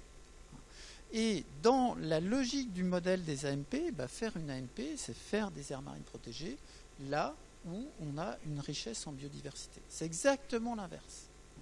Donc, ce fait de faire des AMP là où on a une zone riche, c'est quelque chose qui n'est plus discuté, qui va de soi. On fait une aire marine protégée dans ce modèle-là, là où il y a du poisson. Et on ne le discute pas avec des gens qui, eux, se posent plein de questions par rapport à ça, et pour lesquels ce modèle est peu compréhensible. Alors, deuxième chose, quelqu'un qui nous dit on ne veut pas être étranger dans notre environnement, pour eux la ressource est monnayable. Pour nous, elle ne l'est pas, ils ne peuvent pas comprendre. Bon, ça, c'est la question de la mise en marché de certains éléments. Il y a des choses dans certaines cultures qui ne sont pas monnayables. Et puis, l'attachement au lieu n'est pas monnayable. Et c'est aussi la question de la relation homme-nature, où, vous savez peut-être, à la suite de Descola et d'autres, qu'il y a plein de cultures dans lesquelles on ne sépare pas l'homme et la nature. L'homme est partie prenante d'une nature comme n'importe quoi dans cette nature. Et donc là, il y a des choses qui sont totalement incompréhensibles pour certains dans ce rapport à la nature. Alors là, on va en Colombie. Là, c'était des choses qu'on a entendues plutôt en Polynésie française. En Colombie, on a passé un bon moment avec un pêcheur au bord de l'eau, là, qui nous a dit, mais nous, en fait, on manque de rien ici. On manque de rien, nous sommes un peuple tranquille, nous sommes pauvres, il n'y a pas beaucoup d'argent, mais nous sommes riches. Nous avons ce qu'il faut ici, on peut s'asseoir tranquillement face à la mer en discutant. Et en fait, derrière ça, il y a toute la contestation d'un modèle de développement qui est porté par les aires marines protégées, de développement durable, où en fait, et là-dessus, il y a un certain nombre de travaux qu'on a lus qui corroborent ça, voilà, on est dans une aspiration à une coexistence tranquille, voilà, rester là, un désir de permanence qui n'est pas un désir d'enrichissement et qui n'est pas, alors qui en plus est un désir de permanence collective, du collectif, hein, on demande des droits collectifs, mais pas jamais de droits privés. Et là, il y a une vraie opposition par rapport, dans le rapport à l'échange, etc., par rapport au modèle qui est proposé. Et puis, dernière chose, retour à Rapa Nui, quelqu'un qui nous dit un groupe gère la terre, un groupe gère la mer. On ne peut pas diviser terre et mer, c'est une île, c'est ridicule. Bon, et derrière ça, il y avait beaucoup d'indignation et de colère. Hein. C'est-à-dire, là aussi, on revient dans l'art polynésien, mais on ne sépare pas la terre et la mer. Il y a une continuité naturelle terre-mer. Et dans les aires marines protégées, on arrive avec un zonage, ce qui a été fait dans des aires marines protégées qu'on a visitées, mais avec un zonage qui sépare la terre et la mer. Et voilà, ça c'est quelque chose qui est très difficile à comprendre, à concevoir dans une culture telle que celle-là. Alors, ce qu'on voit apparaître, en fait, c'est donc un modèle générique d'aire marine protégée, un modèle de conservation de la biodiversité, de modèle de conservation de la nature par les aires marines protégées, qui est finalement imposé partout. Donc, on ne va pas développer la fleur et les tiges, en fait, qui sont liées là à ce qu'on appelle l'environnementalisme libéral, la rationalité scientifique hégémonique. On développe un certain nombre de choses dans notre livre, mais il y a un modèle finalement qui porte sur le décider, sur l'agir, avec des éléments qui sont parfois totalement déconnectés ou très éloignés en fait des références communes. Si je prends par exemple la logique de projet, avoir un projet, c'est des phases, des temps, des financements, à un moment donné ça s'arrête, il faut refaire, etc. Et bien ça s'oppose complètement à des cycles de vie, du quotidien vécus par les communautés. Donc ça, voilà, on va pas forcément détailler ici, hein, mais ce qu'il faut retenir, c'est qu'on a une opposition de ces références implicites d'un modèle d'aire marine protégée à des communautés locales où on va avoir voilà, de l'individu. Alors, on parlait du collectif, on parlait de l'individuel et du collectif, donc ça va s'opposer dans certains cas. Et en fait, ce modèle générique, il pose pas de problème en fait, selon certains contextes. Parc national de Port-Cros, voilà, ça pose pas forcément beaucoup de soucis. Mais dans certains cas, il y a quand même un effort pour s'adapter, et dans d'autres, là, c'est quand même très violent. Parce qu'on va imposer le modèle tel quel et avec une incompréhension très forte de la part des communautés locales. Voilà, alors on ne va pas détailler ce modèle, il est largement détaillé dans le livre, mais on va simplement boucler la boucle pour revenir au point de départ de notre présentation. Le point de départ, c'était le constat d'érosion de la biodiversité fait par l'IPBES notamment, et dans le rapport de l'IPBES, on vous dit, voilà... on vous dit il faut tenir compte et respecter les cultures, les droits autochtones, etc. Et puis dans le dernier accord dit cadre mondial de la biodiversité de Kunming à Montréal, on vous dit voilà, il faut reconnaître les rôles et contributions importants des peuples autochtones et des communautés locales en tant que gardiens de la biodiversité et partenaires dans la conservation. Donc là, il y a quand même un paradoxe énorme, hein, c'est-à-dire on a de fait un modèle générique qui est en total décalage avec les références de certains de ces peuples autochtones et communautés locales, pas tous comme l'a dit Anne. Mais là, nous, ce qu'on en déduit, c'est que quelque part, si on veut mettre ça en œuvre, hein, et c'est une orientation qui a été choisie, il faut absolument revenir, flexibiliser, tordre ce modèle, permettre aux personnes concernées quelque part de le réinventer localement. Ça donne lieu à un certain nombre de propositions qui là aussi sont développées dans le livre. Donc en phrase de conclusion, je ne sais pas si vous avez mieux compris ce qu'est une aire marine protégée avec tout ce qu'on vous a dit, mais en tout cas, vous voyez bien que c'est un sujet qui est interdisciplinaire, où on a vraiment une multitude d'enjeux. Donc il a été question de gouvernance, de droits humains autochtones, de conflits. On a une articulation ou pas en fait entre les différents niveaux scalaires, hein, que ce soit le local et l'international. Et les aires marines protégées, ben, justement, ça permet de parler d'un certain nombre de choses et qui sont pas que de l'environnement et beaucoup d'humains. Ce qu'on pourrait croire, c'est on allait vous parler beaucoup de poissons ou de coraux. Ben non, en fait, c'est pas ça. Nous, on vous parle des humains parce que finalement, c'est eux qui décident de mettre en œuvre des actions. C'est eux qui décident de mettre en place un certain nombre de stratégies, qui fonctionnent plus ou moins, mais ces interactions et ces dialogues, ils sont vraiment fondamentaux. Donc un beau sujet en fait pour des géographes et puis plein de pistes possibles à défricher encore et à explorer. Voilà, merci beaucoup de votre attention.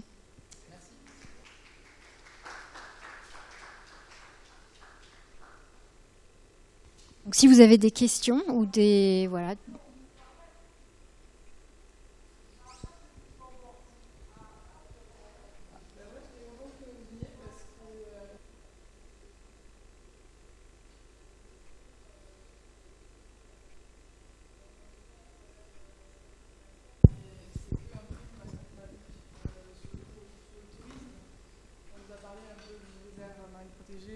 Juste en passant. Et on le voit jamais que sur ce sujet-là. Donc moi j'étais contente que vous veniez, voilà. Merci. C'est très sympa. Donc déjà merci à vous d'être venus et bravo pour cette conférence. Et du coup ma question portait pas vraiment sur les AMP en elles-mêmes, mais au début de la conférence, vous avez évoqué d'autres types de solutions. Quelles sont, pas forcément d'une liste exhaustive, mais quelles peuvent être ce type de solutions alternatives? Alors, en termes de solutions alternatives, vous avez des directives, par exemple, au niveau de l'Europe, qui vont se traduire au niveau des États comme au niveau de la France, qui vont infuser des politiques publiques et on va avoir des plans de gestion. On va avoir dans le secteur du tourisme, par exemple, vous avez parlé du tourisme tout à l'heure, on vous en a parlé, on vous avait parlé des aires marines protégées.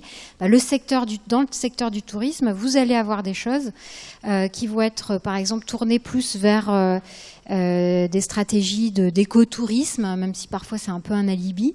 Donc ça va être plus discret, on va dire, dans des politiques publiques, mais un peu en silo en fait.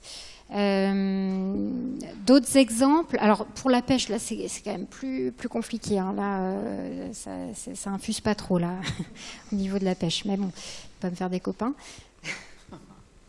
Non, je trouve alors il y a des conventions internationales, par exemple la convention de la CITES là sur les échanges commerciaux d'espèces protégées, etc., qui ont une certaine efficacité. Bon, c'est un autre outil. Mais moi, je trouve que par rapport à cette question, surtout, ça interroge sur les aires marines protégées. Le principe de base, c'est quand même dire on fait des réservoirs, des espèces de périmètres protégés. Et puis, en dehors, on pourrait se dire on fait ce qu'on veut. Mais en fait, est-ce que c'est une bonne solution, ça? Donc, une alternative, ce serait de se dire, au lieu de créer des aires marines protégées, il faut réguler les politiques sectorielles et être beaucoup plus clair sur la politique de la pêche, sur... maintenant, il y a les questions d'extraction minière dans les fonds marins. Voilà, c'est un choix qui est discutable. Alors moi, je pense que c'est un choix intéressant. Mais alors, c'est intéressant. Est-ce que c'est intéressant si on considère, on fait des aires marines protégées et à côté on fait ce qu'on veut? Non. là, voilà. Alors je trouve que c'est un choix qui pose la question de les aires marines protégées ne doivent pas être un alibi pour le laisser faire hors des aires marines protégées. Pour moi, les aires marines protégées, c'est ce qu'on devrait faire, c'est des territoires d'innovation sur ce qu'on devrait faire partout. Donc en gros, l'idéal, c'est qu'il n'y en ait pas. Voilà, l'idéal, c'est qu'il n'y en ait pas et qu'on arrive à un océan protégé qui parte de l'expérience des aires marines protégées. Bon, je crois qu'on en est loin, de fait, hein. Mais quelque part, je trouve que c'est important de se poser cette question-là, parce que nous, ce qu'on regrette un peu, effectivement, c'est que souvent, les aires marines protégées sont un peu un alibi pour ne pas faire sur des choses qui sont extrêmement en jeu, quoi. Alors, moi, il s'avère que je suis dans une école d'agronomie. On a une filière ingénieur des pêches. Et j'ai des collègues qui sont très remontés contre les aires marines protégées en disant mais si on n'interdit pas la pêche, ça ne sert à rien, etc. Bon, je pense que les aires marines protégées, voilà, les problèmes de pêche doivent être d'abord réglés par des politiques sectorielles de pêche. Bon, ici à Tel, ils font ce qu'ils peuvent là-dessus, mais il ne faut pas reporter ce qu'on n'arrive pas à faire sur la politique commune des pêches ou sur la gestion de la pêche dans les eaux internationales. Pas reporter ça sur les aires marines protégées. Je crois qu'il y a des aires marines protégées, à considérer comme des espaces d'innovation pour faire ceci le plus largement possible, et non pas comme on fait ça ici et puis on fait ce qu'on veut ailleurs. Il y a les conventions internationales, il y a les politiques sectorielles. Les politiques touristiques, dans les aires marines protégées qu'on a visitées, on a vu beaucoup de tourisme complètement débordant, incontrôlé et parfois irresponsable. Donc il faudrait que la question de l'environnement et de la biodiversité, elle soit dans chaque politique sectorielle. Et autre chose, c'est le droit. Et le droit, ça c'est fondamental. Et ce qui se passe au niveau de... Je ne sais pas si vous en avez entendu parler, mais c'est le BBNJ. On a des ressources marines dans des eaux en fait où on n'a pas d'État qui va. C'est des ressources qui appartiennent à tout le monde et à personne. Or, il y a beaucoup d'enjeux parce que on va avoir des ressources qui peuvent éventuellement servir à une économie de pharmaceutique. Une économie, c'est ça, c'est économie pharmaceutique. Et donc, pour protéger en fait un certain nombre de ressources, aux mêmes minières, des accords internationaux visent à clarifier ce qu'on peut ou peut pas faire dans des espaces, dans des océans qui aujourd'hui sont sous aucune juridiction d'État. Et ça, c'est extrêmement compliqué, mais les choses, elles avancent au bout d'une dizaine, vingtaine d'années. Et le droit, c'est vraiment important parce que c'est une des bases sur lesquelles ensuite on va pouvoir, ou en tout cas certains vont pouvoir avancer. Sachant que le droit, c'est jamais quelque chose de fixe, ça évolue toujours aussi. Merci beaucoup.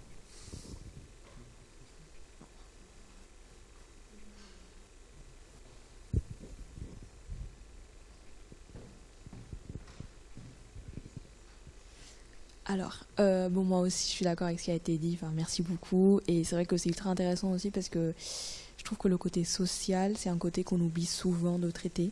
Et parfois, c'est le plus intéressant, le plus important, mais pour moi, personnellement, le plus intéressant. Mais moi, j'avais une question concernant la reconnaissance des peuples autochtones. Est-ce que je ne sais pas si c'est une bonne question, mais est-ce qu'eux, ils sentent cette reconnaissance ? Est-ce qu'ils ils se sentent vraiment concernés lorsqu'il y a des lois qui veillent à appliquer, justement, à éviter ce sentiment de dépossession, etc. Justement, vous avez parlé du fait que vous étiez parti en Bolivie. Est-ce que, justement, en menant une enquête sur terrain, vous avez senti que le fait d'en parler, d'engager justement la conversation et justement essayer d'appliquer des vraies lois, est-ce que ça marche pour le coup ? Je pense qu'il y a quand même une vraie reconnaissance des peuples autochtones aujourd'hui, en tout cas dans le discours. Et ils sont beaucoup plus présents. On a des présences dans les congrès internationaux, pour avoir fait des congrès internationaux dans les 3 dernières années. Là. On a vraiment une présence beaucoup plus forte qu'il y a ne serait-ce que 5 ans, des communautés autochtones. Ouais. Après, il y en a qui... Voilà, il y a un outil juridique qui est important, qui est la convention numéro 169 de l'OIT, qui donne à des peuples autochtones qui sont reconnus comme tels, avec des pays qui ont signé cette convention, ça leur donne un droit à la consultation préalable, par exemple. Alors c'est un outil important, même si, par exemple, en Colombie, la communauté afrodescendante dont on a parlé, ils ont ce droit à la consultation préalable. Pourquoi c'est un outil important ?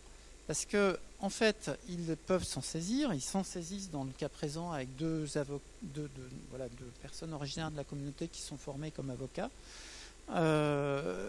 Et alors, là où ça fonctionne pas, c'est qu'au moment de... Voilà, eux, ils veulent un vrai... je ne sais pas si certains parlent espagnol, mais ils disent « meterse en ». Ça veut dire ils veulent vraiment être dans la gestion de l'AMP et on leur donne un petit droit à la consultation. Là, il y a un vrai... Voilà, un truc qui va pas. Et qui va pas aussi par rapport à leur conception de leur place. Hein. Par exemple, la Rapa Nui, autre peuple autochtone, les gens nous disent mais en fait c'est notre maison, c'est à nous de gérer notre maison. C'est comme si on venait chez vous et puis qu'on faisait la cuisine dans votre cuisine, quoi. Donc il y a des droits qui sont reconnus. Donc pour revenir au cas colombien, pourquoi ça marche pas ? Parce qu'en fait ça marche pas bien en tout cas. L'autorité de gestion, donc c'est la marine colombienne, nous dit voilà, si on n'est pas d'accord avec la communauté autochtone, ce sera nous qui déciderons. Et puis la communauté autochtone dit si on n'est pas d'accord avec le parc, c'est à nous de décider. Et puis en fait, voilà, la loi ne définit pas en cas de désaccord ce qu'on doit faire. Donc c'est délicat, mais au moins c'est reconnaître un droit, c'est un pas important. Donc je trouve qu'il y a des outils, il y a une reconnaissance, il y a des outils, il y a une vraie volonté des organisations, on l'a vu dans les forums internationaux d'AMP, de reconnaître ces peuples autochtones. Après, où est la limite ? Je trouve que la limite, c'est que c'est un peu la distinction entre respecter la culture. Voilà, je pense que les AMP qui sont dans qu'on crée dans différents endroits ont une profonde préoccupation de respect de la culture et changer de modèle et s'adapter à un autre modèle de pensée. Respecter la culture, voilà, je suis blanc, je vais en Afrique, je peux respecter la culture. Mais bon, je peux respecter la culture en gardant mon modèle de pensée qui est le mien. Là c'est différent, on peut respecter la culture, mais il faut, quand on crée quelque chose ensemble, il faut changer de modèle pour rentrer dans une forme de pensée qui va pas être la même. Par exemple, le modèle environnemental actuel dans les aires marines protégées, c'est quand même ce qu'on appelle l'environnementalisme libéral, c'est-à-dire l'idée du développement économique, peut-être respectueux des ressources, mais quand même du développement. C'est l'idée que les gens s'enrichissent, même on ne leur pose pas la question de leurs aspirations. C'est l'idée de ce qu'on appelle en économie l'homo economicus, c'est-à-dire l'individu. Or, dans des communautés autochtones, l'individu est totalement indissociable du groupe. Donc on reste dans une logique qui est je vais faire ton bien en t'aidant à te développer individuellement, mais ça ne marche pas ça. Alors, par exemple dans le cas colombien, la communauté elle a demandé pour faire respecter ses droits fonciers, quelque part ils n'avaient pas de titre foncier, ils ont toujours demandé un droit collectif en tant que communauté et pas un droit de propriété privée. L'État colombien pendant des années leur a répondu mais pas vous donner de droits collectifs. Nous, voilà, on est dans un système où c'est des droits de propriété privée. Bon, ils se sont battus, ça a duré des années et des années. Ils ont obtenu finalement un droit collectif. Et on voit bien qu'il y a un modèle, à un moment, c'est plus seulement respecter la culture, c'est adapter ce que l'on propose à un modèle de pensée, à des aspirations qui ne sont pas du tout les nôtres. Alors quand on était à Vancouver l'année dernière, là, on était dans un forum mondial des aires marines protégées, on a présenté ces travaux, et je me souviens d'un atelier où il y avait beaucoup de peuples autochtones qui étaient là, notamment canadiens, et ils se retrouvent devant un même format que nous, là. On est sur scène, vous êtes assis. Voilà, un PowerPoint. Voilà. C'est pas du tout la façon dont il... Ça fonctionne pas. Ça fonctionne pas. On n'adapte pas le cadre. Et je me souviens quand même d'une présentation qui m'avait marqué où ils avaient parlé de deep listening en disant voilà, nous ce que l'on veut, c'est pas qu'on vienne juste nous poser 3 questions. Ce qu'on veut, c'est qu'on vienne, qu'on nous écoute, voilà, qu'on passe un moment, plus que ça avec nous, pour essayer de comprendre notre façon de penser. Après, par rapport à la question qui est-ce qu'ils se sentent, est-ce qu'ils savent s'ils ont, est-ce qu'ils connaissent par exemple cet article de l'OIT au Cambodge, je suis pas sûre. Il y a un certain fatalisme aussi de certains. Et là, il y a des ONG internationales qui viennent et qui justement font des passeurs. Donc dans le cas colombien, ça on l'a vu aussi, des avocats, et dans le cas cambodgien aussi, qui vont passer un message ou qui vont pas parler à la place d'eux, mais donner la possibilité de transformer des mots ou du ressenti en langage que peut entendre une autre institution, parce que les mots, le langage, quand on est dans le droit, c'est particulier et il faut pouvoir s'exprimer avec certains termes, donc c'est pas simple. Donc parfois il n'y a pas forcément cette reconnaissance d'avoir le droit de.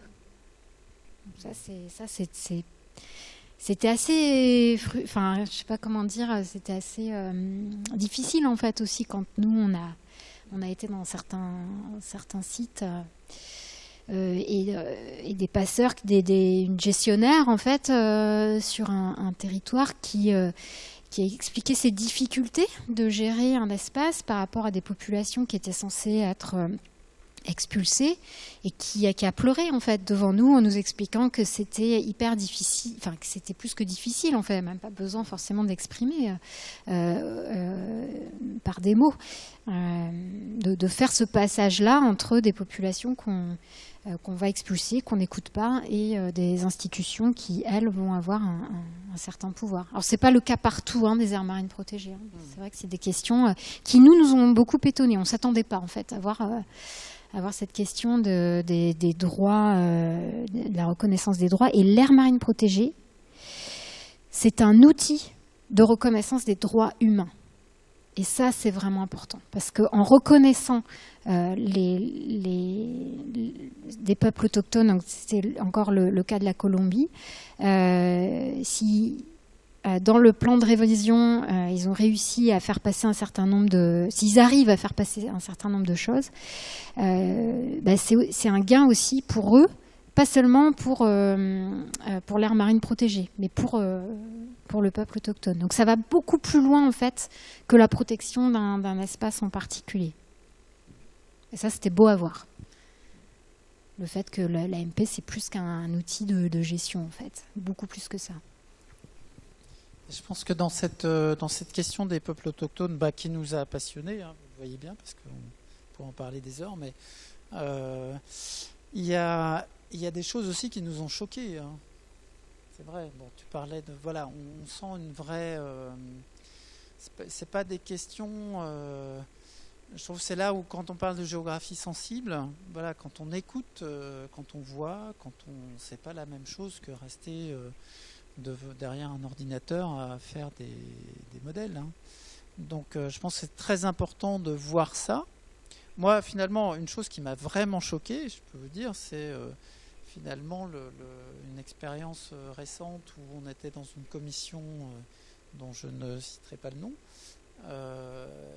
française, où on nous a dit, mais de toute façon, la question des peuples autochtones, en France, elle ne se pose pas, il n'y en a pas. Alors, elle se pose, de fait. Mais qu'est-ce que c'est que cette réponse, hein? C'était quand même le président de la commission qui faisait cette réponse. Mais qu'est-ce que c'est cette réponse? En fait, la France ne reconnaît pas. Il y a des peuples autochtones qui sont reconnus, je crois, en Nouvelle-Calédonie. Mais ailleurs, et dans bien des situations, si vous êtes... Voilà, tant que l'État ne reconnaît pas les peuples autochtones, il n'y a pas de... Légalement, on peut vous dire, il n'y a pas de peuple autochtone. Prenez... alors, les aires marines protégées, en termes de surface, elles sont très majoritairement dans les outre-mer français. S'il n'y a pas de peuple autochtone dans ces outre-mer, en tout cas, il y a des vraies différences en termes de culture. Hein. Et ça, il faut, à un moment, il ne faut pas se cacher derrière le droit. Il faut reconnaître l'autochtonie, il faut reconnaître les attachements, hein, qui sont extrêmement forts.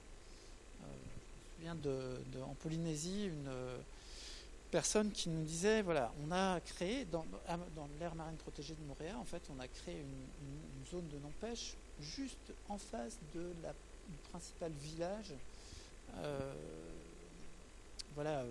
polynésien.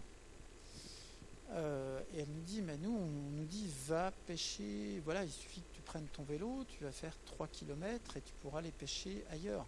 Et on nous dit, mais je ne vais pas prendre mon vélo pour aller 3 km plus loin, parce que plus loin, c'est pas chez moi. Donc il y a un attachement à un lieu, voilà, où elle a grandi, d'éducation des enfants, etc. L'attachement au lieu, il est énorme.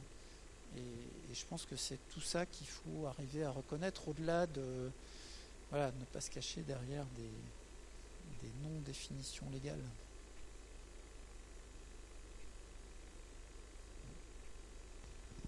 Mais juste l'attachement au lieu, si vous travaillez dans le domaine de l'aménagement et pas forcément les aires marines protégées, soyez-y attentifs en fait. Parce que tout projet en fait d'aménagement, vous allez forcément avoir des conflits.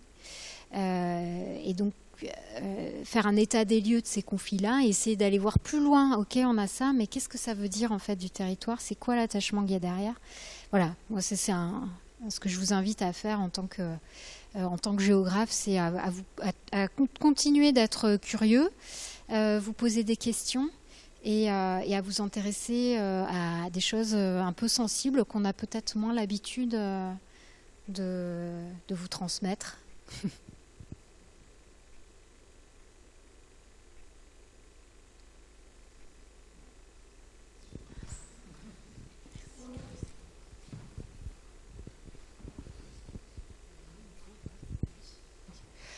Alors moi, du coup, j'avais une question concernant les conflits.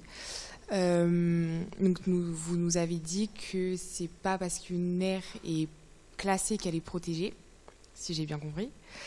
Et du coup, je me suis demandé, est-ce que vous avez eu des cas, donc dans les 13 que vous avez pu étudier, des cas où les conflits ont émergé par manque d'action, ou est-ce que les conflits partaient forcément d'une action? Oui, très bonne remarque. Oui, en Corée, il y a eu une anecdote assez, que nous on a trouvé rigolote, mais qui ne devait pas du tout l'être au moment où ça s'est passé. Mais des habitants qui trouvaient que le parc ne faisait pas suffisamment de choses. Et il y avait un projet de route littorale qui allait détruire des dunes. Et ils se sont ensevelis sur la plage jusqu'au cou pour manifester contre ce projet-là, parce que le parc n'agissait pas. Et ça a donné lieu à des rencontres et au fait qu'il y a eu une prise en compte de la part du parc national de la thématique des dunes, de l'arrière-plage et de l'aménagement des territoires. Donc oui, ça peut naître d'inaction.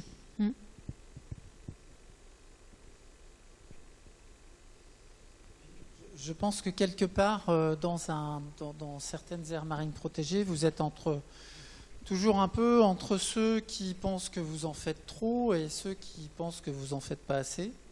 Donc il y a aussi des conflits de ce côté-là. Et effectivement, le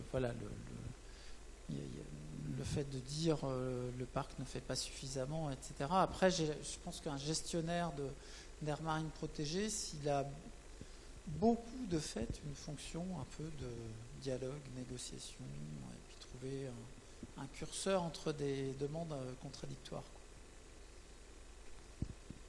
Merci beaucoup. Merci. Donc voilà, oui, merci beaucoup, c'était vraiment très intéressant et on vous remercie. Très bien, merci. Alors moi j'ai une question à vous qui a rien à voir, c'est pourquoi un crocodile?